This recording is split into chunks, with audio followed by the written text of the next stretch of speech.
আসসালামু আলাইকুম গাইস, আমি এই মুহূর্তে দিনাজপুর বাণিজ্য মেলাতে অবস্থান করলাম। সো গাইস, আমি ইতিমধ্যে মেলার ভিতরে অবস্থান করলাম। আমার সামনে একজন টিকটকার ভাই। সো গাইস, দেখুন সুন্দর সুন্দর পাতিল দেখা যাচ্ছে আর পানির গ্লাস, প্লেট ইত্যাদি। সো গাইস, আমি ইতিমধ্যে খেলা ঘরে প্রবেশ করলাম। সো গাইস, দেখুন ছোট বাচ্চাদের খেলার খুব সুন্দর সুন্দর জিনিস। সো গাইস, দেখুন কাঁচি, চাকু ইত্যাদি আরো অনেক জিনিস। সো গাইস, অনেক সুন্দর সুন্দর মালামাল দেখা যাচ্ছে,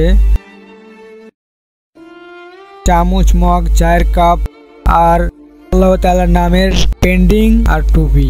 সো গাইস, আমি এখন মেলার মাঠে অবস্থান করতেছি। সো গাইস, দেখুন এই ভাইটি একটি কোড নিতেছে।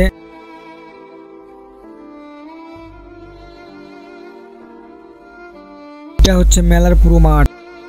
সো গাইস, আমি এখন মেলা থেকে বের হয়ে যাব। সো গাইস, এবার দেখুন দিনাজপুর গেটের সামনে আমি অবস্থান করতেছি। খোদা হাফেজ।